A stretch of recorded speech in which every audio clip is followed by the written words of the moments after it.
Ողջույն սիրելիներս, այսօր մինչև ընտրությունները վերջին հանդիպումն է իմ ձեզ հետ և կփորձեմ ուղղակի ամփոփել շատ համառոտ, հնարավորինս համառոտ, կարևորագույն թեմաներով անցնել, որովհետև 2 օրից ամսի 7-ին շատ վճռական օր ենք ունենալու, պատմականորեն, նշանակալից և գուցեև ճակատագրական։ Այնպես որ անցնենք առաջ, նախ և առաջ ուզում եմ մեծագույն շնորհակալությունս հայտնել ՌԴ-ին, ինչ առումով, որ ինքը աջակցեց, որպեսզի մեր Եվրոասոցիացման ծրագիրը մի քանի քայլ առաջ ընկնի արագացումով, որովհետև փակելով ճանապարհը, փակելով Լարսը, մեր գյուղմթերքի համար, մեր տարբեր արտադրանքների համար Եվրոպան սիրտը և դռները բացեց դրանք ընդունելու և միևնույն ժամանակ նույնիսկ աջակցելու գումարային առումով, որպեսզի այդ տեղափոխումները արագ և կազմակերպված կատարվի։ Ուզում եմ ասեմ, որ ժողովուրդ ջան, մենք այլևս մենակ չենք, մենք այլևս մեկ բռունցքի տակ չենք և սահմանափակ չենք ոչ մի բանում, այլ բարեկամներ ունենք, այլ հովանավորներ ունենք, մեզ ընդունող կողմեր, երկրներ, գերտերություններ ունենք և ամեն մեր դժվար պահին պատրաստ են մեզ աջակցելու։ Այնպես որ շնորհակալություն նորից, որովհետև այս աստիճանի հասնենք, մեզ առնվազն մի քանի տարի էր պետք, որպեսզի տնտեսական մեր փոխհարաբերությունների և թղթաբանությունների մեջ հասնեին։ Մենք մի քանի քայլ առաջ ընկանք։ Հաջորդը մեզ պարտադրելով դուրս գալ կամ ընտրել ԵԱՏՄ-ի և ԵՄ-ի տնտեսական հարաբերությունների մեջ և մեզ սեղմելով են դա պարտադրում, ես ասեմ, որ դա ավելի նպաստում է, որպեսզի առաջ քայլերով, մեծ քայլերով գնանք առաջ։ Եվ ինքս իմ մեջ մտածում եմ, ասում եմ, պատկերացնում եք հանկարծ պարտադրի ԱՊՀ-ից դուրս գալ։ Եթե մեզ պարտադրեն ԱՊՀ-ից դուրս գալ, ԵՄ-ն գրկաբաց մեզ կընդունի և մենք այդ 10-15 տարին, որ պիտի անցնենք մյուս պետությունների նման, մեկ քայլով մուտք կգործենք, թռիչք կկատարենք Եվրամիության այդ միության մեջ։ Եվ այնպես որ ինչքան ուզում են խափանել, փակել մեր ճանապարհները, այնքան ավելի նպաստում են դրանց։ Այս առումով այսքանը։ Հիմա ուզում եմ մի փոքր անդրադառնալ գազի պահով, որ սպառնում են, որ կթանկացնեն։ Ուրեմն, երբ որ մենք Հայաստանը սկսեց կառուցել գազամուղ խողովակ, գազատար խողովակ Իրանից Հայաստան, այդ ժամանակ մեր հերոս նախկին նախագահը, որի օրոք այդ կառույցը սկսեց, վերևներից հրամանով թույլ չտվեց, որ տրամագիծը մեծ լինի, այլ կրկնակի կրճատեց։ Եվ սա էր պատճառը, և հիմա բարձր տեղերից հպարտանում է, որ Ռուսաստանը սպառնում է, որ գազը կթանկացնի։ Ձեր շնորհիվ, ձեր պատճառով, որովհետև այն ժամանակ, երբ որ նախատեսվում էր 1.5 մետրանոց տրամագծով գազատար խողովակ կառուցել, դուք ուղիղ կեսը թողեցիք, որպեսզի Ռուսաստանի գազից մենք ավելի շատ կախված լինենք։ Այնպես որ դա ոչ թե հպարտանալու և ձեր կողմից տարածելու թեմա է, այլ ձեր հերթական խայտառակություններից մեկն է դա ազգի նկատմամբ։ Եվ հիմա տեսեք, Ռուսաստանը սպառնում է, որ կթանկացնենք Եվրոպայի գներին և ավելի թանկ, հա։ Ձեզ ասեմ, ժողովուրդ ջան։ Ուրեմն այս պահին և տարիներ շարունակ արդեն վերջի տարիներս ռուսական գազը սահմանից դուրս է գալիս Ռուսաստանից դեպի Հայաստան։ 1000 խորանարդ մետր գազի համար ինքը վաճառում է մեզ $177։ Գալիս հասնում է Հայրուս Գազարդ, որը էլի իրենցն է, իրենց կազմակերպությունն է, ժողովրդի վրա, բնակիչների վրա, մեզ վրա վաճառվում է $400, որտեղ 177-ը, որտեղ 400-ը։ Այնպես որ այո, ինքը որ ասում է մեր մոտից դուք գնում եք էժան, այո, բայց դուք գնում եք ինքներդ ձեզանից, բայց մեզ վրա վաճառում եք բնակիչների վրա $400, 2.5 անգամ ավելի թանկ։ Այնպես որ սիրելի հայ ռուսկազարդ, սա ձեզ մարտահրավեր է, որպեսզի դուք վերանայեք ձեր գինը, եթե թանկացնի Ռուսաստանը իր գինը, եւ դուք ձեր գնի վերանայման շնորհիվ բնակիչների վրա չանդրադարձնեք, որովհետև ինչպես որ 2.5 անգամ թանկ վաճառել եք գազը մեզ վրա, Եվրոպայի գազի գնին հավասար, մենք էժան չենք գնել այդ գազը, չենք սպառել էժան ավելի, այդ դուք եք ռուսական կազմակերպություն, որը որ գազը մեզ վրա այդքան թանկ եք վաճառել, դե բարի եղեք հատուցեք, սա էլ գազարտի մասին։ Հիմա անդրադառնանք երեկվա տեղի ունեցած վերջին հեռուստաբանավեճին, որտեղ առաջի դեմքերն էին կուսակցությունների,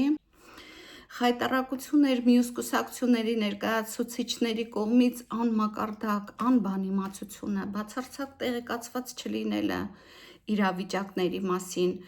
ծրագրավորված եւ պարտավորված լինելը, որ ճիշտ հակառակը ներկայացնել դեզինֆորմացիա տարածել բնակիչների մեջ, մի խոսքով եւ այլն եւ այլն եւ այլն։ Ես հպարտանում եմ մեր ներկայացուցիչներով, բանիմացությամբ, գրագետ պատասխանով եւ ճշմարիտ ամենակարևորը, որը սուտ չի պարունակում։ Եվ ամենակարևորը ձեզ ասեմ, որ այս բանավեճերը ամենակարևոր ազդեցությունը, որ ունեցան, դա այն էր, որ լուստրացվեցին շատ դեմքեր, կուսակցություններ եւ երևույթներ։ Ուրեմն առաջին հերթին լուստրացիա ենթարկեց Նարեկ Կարապետյանը, հետևյալ գաղափարը, որը մենք բոլորս գիտենք, պարզապես նա հաստատեց դա հերթական անգամ։ Նա ասաց, որ այստեղ 15 կուսակցություններ են ներկա եւ գործում է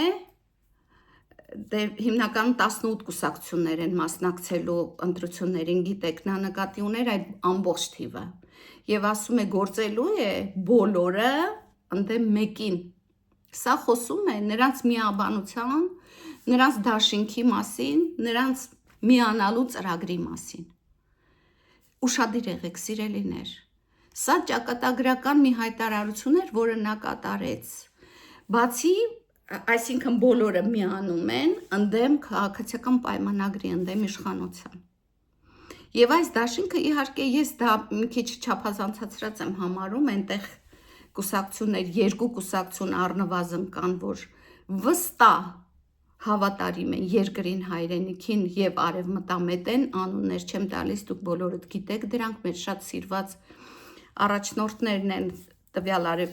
արևմտամետ կուսակցությունների, բայց մնացած բոլորը, այո, դաշինքի մեջ են միավորվելու, միաբանվելու։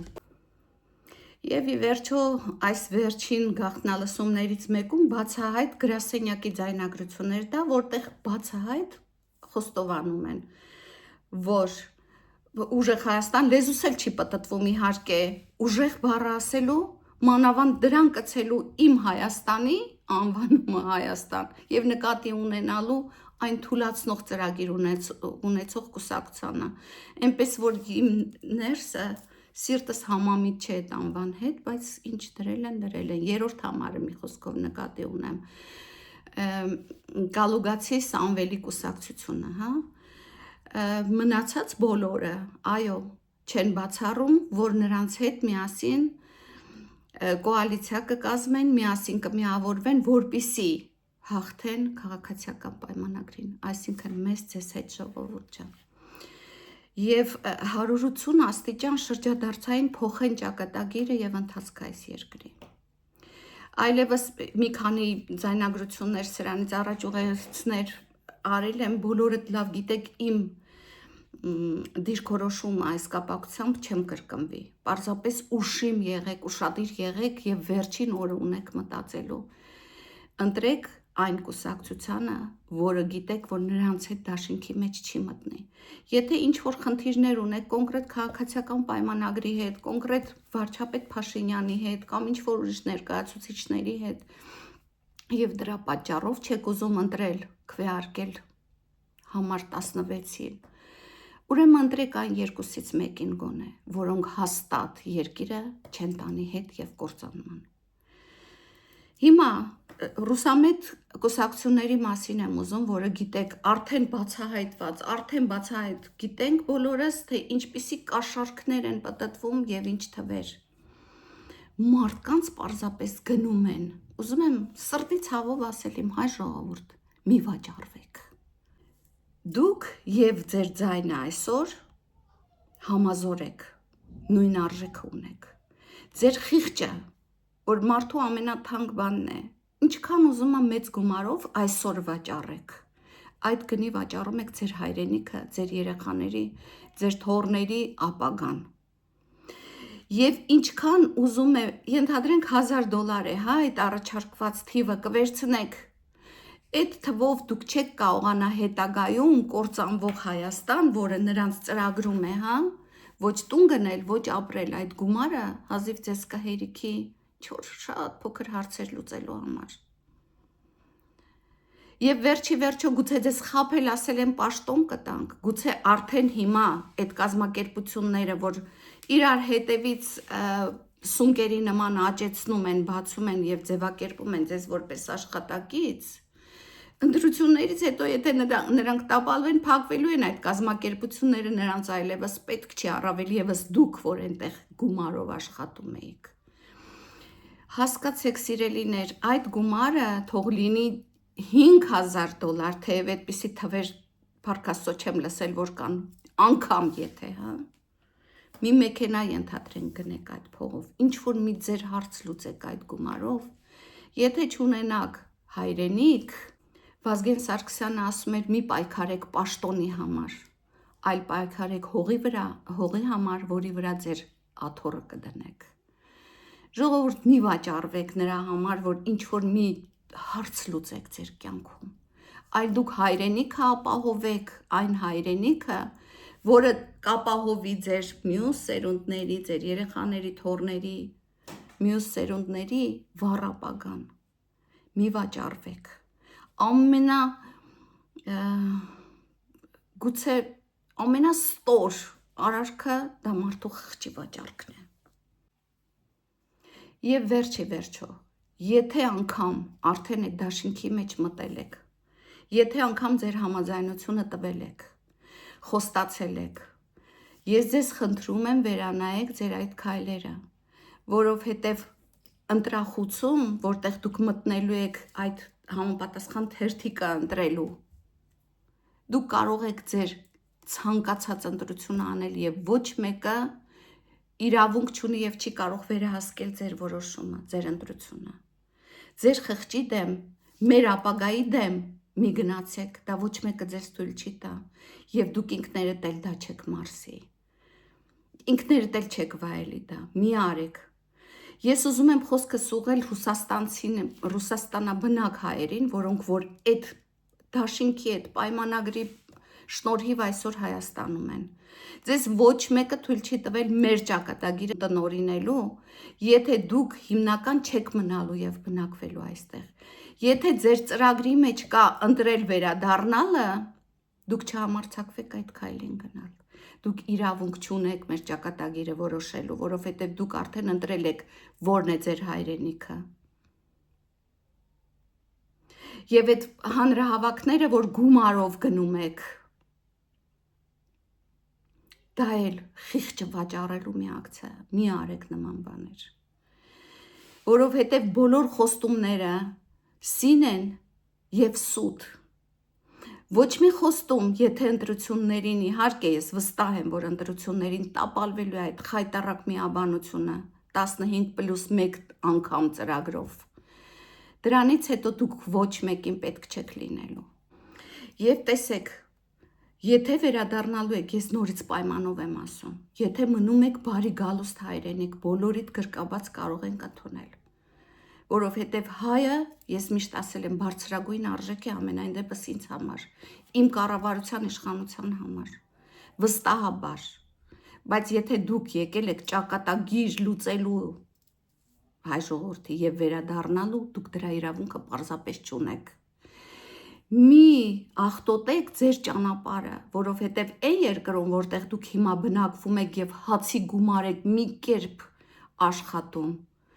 միևնույնն է ձեզ վտարելու է այնտեղից։ Հիշեք Վրաստանի պատմությունը, հիշեք մյուսների, հիշեք մյուս բոլոր գործընկերների պատմությունը այդ երկրի հետ կապված, բոլորն էլ արդյունքում դավաճանվում են նրա կողմից։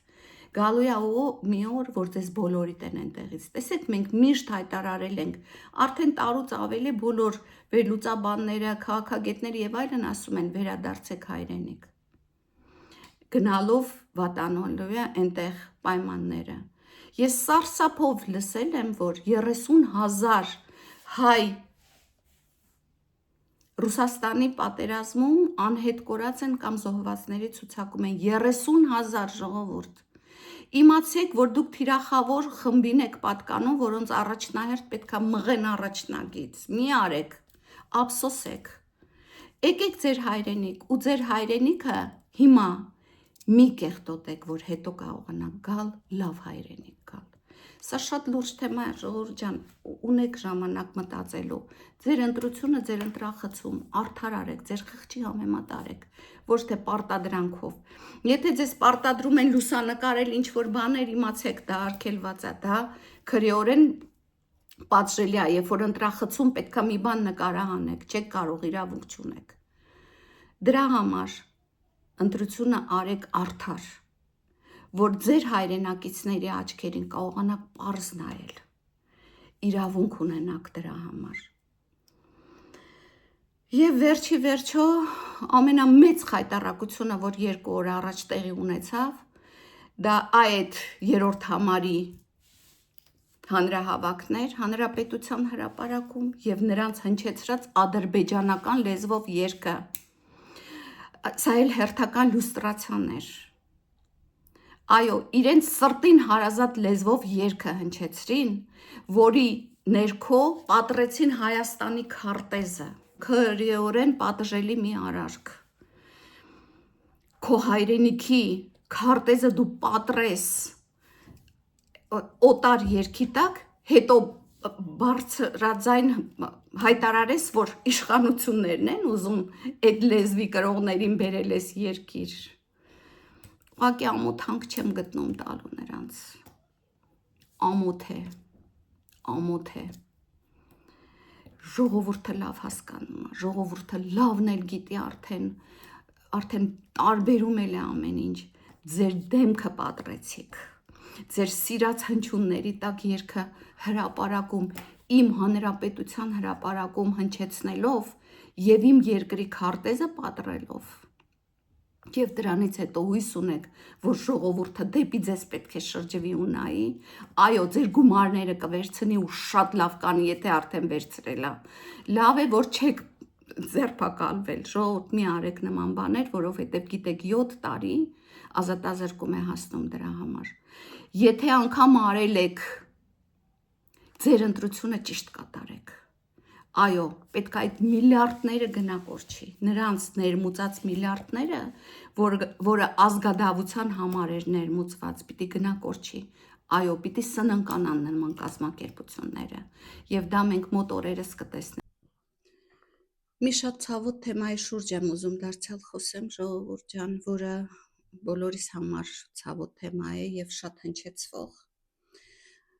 Բնակիչների հետ շփվելիս հարցնում են, ինչու դրանք նախկինները, նստած չեն, ձերբակալված չեն, դատապարտված չեն։ Ուզում եմ հակիրճ իմ տեսանկետը, իմ գնահատականը ձեզ փոխանցեմ, ժողովուրդ ջան։ Այո, ես էլ շատ կուզենայի, բոլորս կուզենայինք, որ արդար դատ լիներ եւ նրանք լինելու են։ Ես ձեզ վստահեցնում եմ։ Ուղղակի կան մի քանի հանգամանք, որ ուզում եմ դուք անպայման դրա մասին իմանաք, ժողովուրդ։ Ուրեմն դուք գիտեք, մեր ընթացքը նվիրվածությունը Կրեմլին վերևներին, Մենք տարիներ շարունակ մեր նվիրվածությունը ուղղակի հավատացել ենք, վստահել ենք եւ իսկապես հավատացել ենք, որ միակ երաշխավորն ու տերն ու տիրեկանն են մեր, եւ այդ խորը կախվածությունը, որ մենք այս տարիների ընթացքում ձեռք ենք բերել, դա իրապես կախվածություն է եղել ցանկացած գլոբալ որոշումների համար։ Եվ հիշեք հեղափոխությունից հետո, որ բոլորս ցնծում էինք եւ բան, հիշեք մեր պաշտոնյաների բարձրաստիճան պաշտոնյաների նշանակումները, այո, մեր Թավշյա հեղափոխությունից հետո նույն վարչապետի կառավարման ժամանակ Այնքան կաշկանդված էինք մենք, որ իրավունք չունեինք անգամ բարձր պաշտոնյաների նշանակումներ մեր ցանկությունով կատարելու, որովհետև սպառնալիքներ էին տեղում, մենք պարտված թույլ երկիր էինք այդ ժամանակ եւ իրավունք չունեինք, պարզապես սպառնում էին։ Եվ հիշեք այդ բոլոր նշանակումները մանավանդ նախարարների եւ այլների, թե ինչքան դավաճաններ դուրս եկան եւ թիկունքից հարվածեցին եւ վերջապես դիմակները պատրվելով հեռացան այդ պաշտոններից։ Հիմա մենք ավելի ազատ ենք դրանում, ավելի գնալով այդ մետաստազներից, այդ չանչերից, ազատվում ենք։ Եվ վերջին տարիների նշանակումները արդեն գնալով ավելի ու ավելի նվիրյալների եւ հավատարիմների նշանակումները, որոնք արդեն անցել են այդ շրջանը, փորձառության, մինչև հեղափոխությունը բոլորը իրենց նշանակած դատավորներն էին, որոնք հատուկ ծրագրավորած դատավարություններ նիստեր էին անցկացնում եւ վճռները կայացնում էին վերևից հրամանների համաձայն։ Եվ այդ դատավորներից շատերը մինչև այժմ կան։ Հիմա կասեք ինչու կան, որովհետեւ մարդը մինչև իրավաբանը, իրավագետը մինչև հասնի դատավորի աստիճանի տարիներ են պետք։ Վերապատրաստման, ես մասնագետ չեմ կարող ասել, բայց վստահ գիտեմ, որ սովորական իրավաբանական ֆակուլտետ ավարտողը բավականին ժամանակաշրջան պետք է անցնի փորձառություն, աստիճաններ իրավական արտակում, մինչև հասնի դատավորի աստիճանի։ Դա է պատճառը, որ համապատրաստից չի կարող կառավարությունը այսօր մանավանդ ճնշում գործադրելով իրավական կառույցների վրա, որը չի թույլատրվում, չի կարող անել դա, գիտեք, ազդեցություն չի կարող իշխանությունը ունենալ դատաիրավական կառույցների վրա։ Մանավանդ դատավորներին իհարկե շատերը դիսկվալիֆիկացվեցին, որովհետև ակնհայտ քրեական խախտումներ գործեցին, եւ այսպիսով ժամանակ է պետք, որ մանր այս ոլորտը մաքրվի։ Դա միանգամից հնարավոր չի անել։ Ճիշտ է, բարձր մեր շատ քննադատներ ասում են թող լյուստրացիա լիներ, բոլորին հանեին, բոլորին այսպես, ով այդ մեր իրավական կառույցը կոլապսի կընթարկվեր։ Լավ կլիներ, այո, որ բոլորը նախկին դատավորները հեռացվեն աշխատանքից, բայց ով անցկացներ նորավարտ սերունդը, չէին կարող, հնարավոր չէր, եւ դա հնարավոր չի դա կատարել։ Եթե լյուստրացիա լիներ, բոլորն էլ դուրս կգային որպես հին կառույցի կողմնակիցներ, ստիպված բոլորին պետք է հանեին։ Հետևաբար սա այն բարդ ոլորտն է մեր Հայաստանում մնացել, որը ժամանակ է պահանջում, որպեսզի մաքրվի, ֆիլտրվի։ Հիմա կոնկրետ այդ դեմքերին եմ անդրադառնում, ինչու նստած չեն։ Տեսակ դատավարությունը հարուցվեց, դատավարությունը ընթացավ մի տիկնոջ դատավորի միջոցով, կոնկրետ Քոչարյանի դատավարությունն եմ ասում, Աննա Դանիբեկյանի մասնակցությամբ, մինչև դատավարությունը ձգվեց, ավարտեց, ինքը դարձավ գեղեցկուհի, այն հեքիաթների մեջի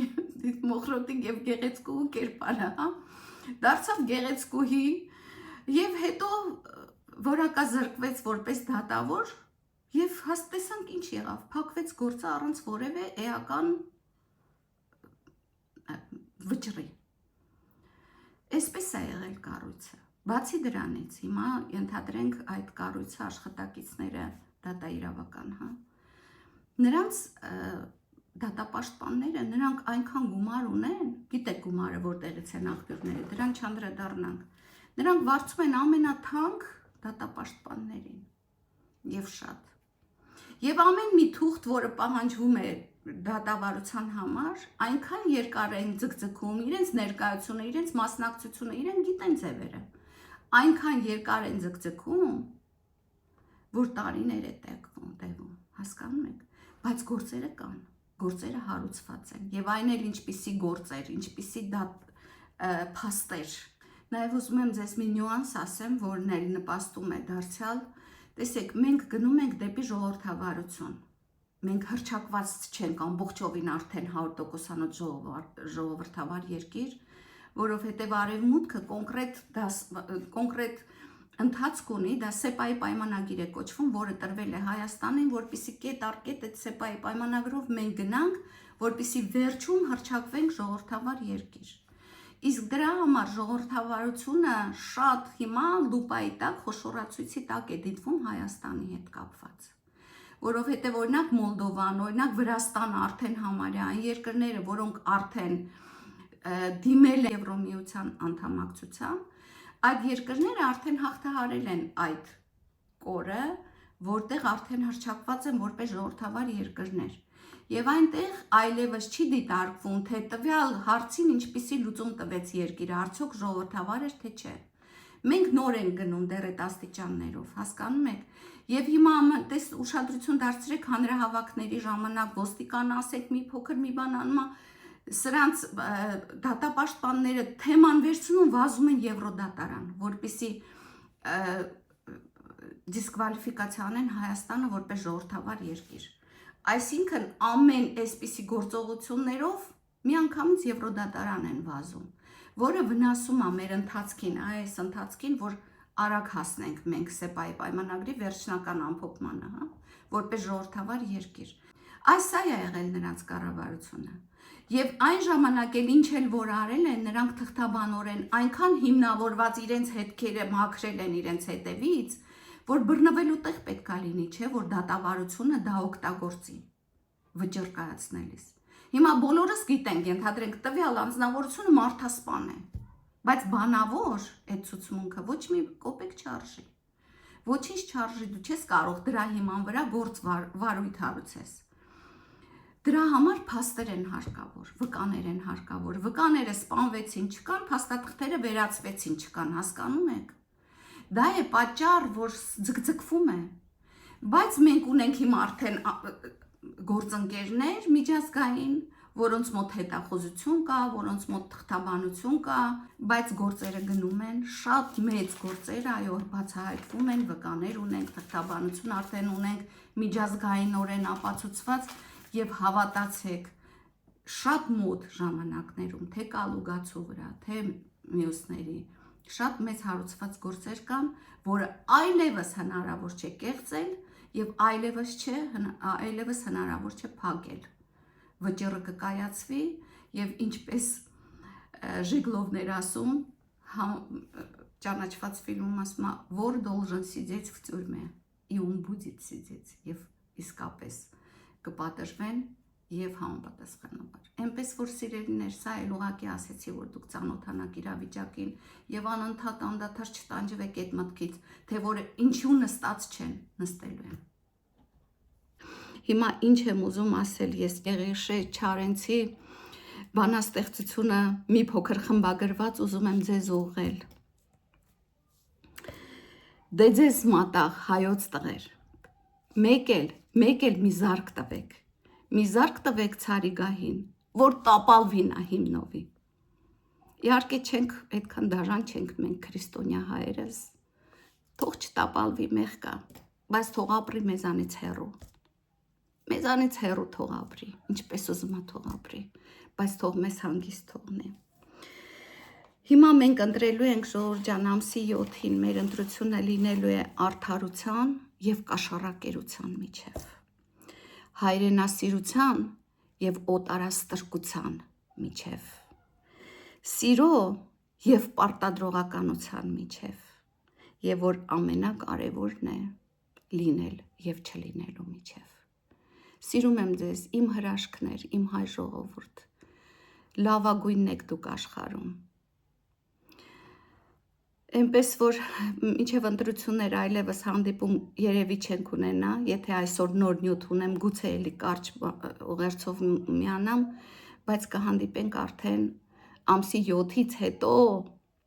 ինչպես ժողովուրդն է ասում, տժալու, ուրախանալու եւ նշելու մեր հաղթանակը։ Սիրում եմ ձեզ, հաջողություն եմ մաղթում։